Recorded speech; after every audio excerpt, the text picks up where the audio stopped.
Welcome to Greedy 3D. Well, if you've played Halo from the first Xbox days, you, like me, will be hooked on Master Chief, and the new TV series has just done wonders to revamp the franchise.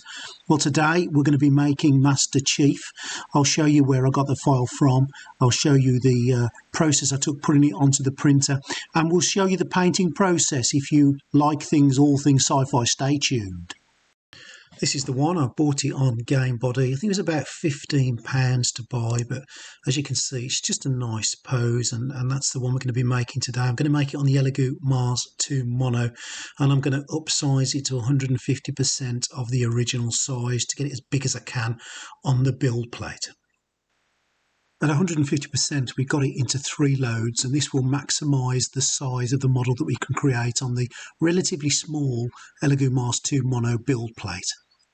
So they've all printed okay, absolutely fine. They've all been cleaned, and I've given them a base layer of just some Rust-Oleum Painter's Touched matte black paint. The next paint I'm going to give them is this stuff. This is the Humbrol's paint, and it is the light olive drab. So they're going to get a coating of that as well. Then I'm going to touch up all the black areas with just some matte black using a brush.